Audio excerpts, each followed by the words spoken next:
शीर्षक, जब विमला देवी ने खाया स्पेशल पास्ता। कमलापुर की विमला देवी अपने कड़क मिजाज के लिए जानी जाती थी। उनका मानना था कि रसोई सिर्फ और सिर्फ शुद्ध देसी होनी चाहिए। लेकिन जब उनके इकलौते बेटे सुमित की शादी मॉडर्न और बेबाक मानसी से हुई तो विमला देवी के सारे नियम हिल गई। शादी के दूसरे ही दिन विमला देवी ने अपनी भौहें सिकोड़कर कहा, देखो बहू, हमारे घर में सुबह सुबह चाय के साथ सिर्फ पराठे या पोहा चलता है। ये तुम्हारे शहर का ब्रेड बटर और मैगी यहाँ नहीं चलेगा। मानसी ने मुस्कुराकर कहा, जी मम्मी जी, जैसी आपकी मर्जी। लेकिन मानसी भी हार मानने वालों में से नहीं थी। उसने सोचा कि सासू माँ का ये टेढ़ापन सीधे रास्ते से नहीं बल्कि थोड़े टेढ़े रास्ते से ही सीधा होगा।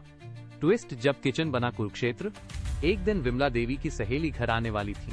विमला देवी ने मानसी को ऑर्डर दिया, आज मेरी सहेली कविता आ रही है, बढ़िया से खस्ता समोसे और आलू बंडा बना देना, तुम्हारी परीक्षा है। आज मानसी ने किचन संभाला, लेकिन उसने समोसे की जगह कुछ ऐसा बना दिया जो विमला देवी ने कभी सपने में भी नहीं सोचा था।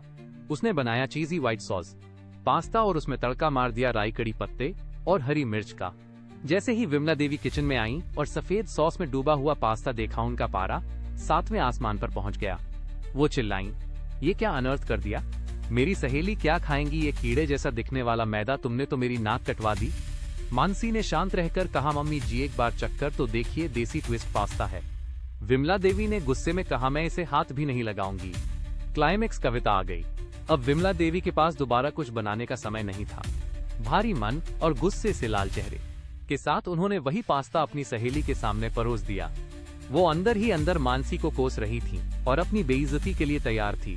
सहेली कविता ने एक चम्मच पास्ता मुंह में डाला और उनकी आंखें बड़ी हो गई। विमला देवी ने डरते हुए आंखें बंद कर ली। मिसेज कविता चिल्लाए, रे विमला, ये क्या गजब की चीज बनाई है? बाहर से तो एकदम विदेशी हैपर स्वाद में अपने समोसे की आत्मा बसी है। कैसे बनाया? तुम्हारी बहू तो सच में हीरा है। क्या इनोवेटिव कुकिंग है।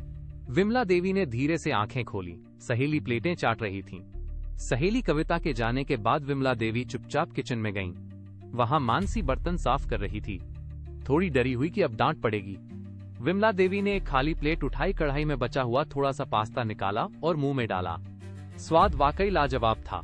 उन्होंने गला साफ किया और थोड़े कड़क लेकिन बदलते हुए लहजे में कहा, सुनो बहू, पास्ता तो ठीक था, पर अगली बार जब ये कीड़े जैसी दिखने वाली चीज बनाओ तो मुझे भी रेसिपी सिखा देना। आखिर मुझे भी तो सहेलियों के सामने कॉलर ऊंची रखनी है। मानसी ने हंसते हुए अपनी सासू माँ को गले लगा लिया। विमला देवी का टेढ़ापन अब पूरी तरह से मिठास में बदल चुका था। कहानी का अंत खुशहाल भरा हुआ।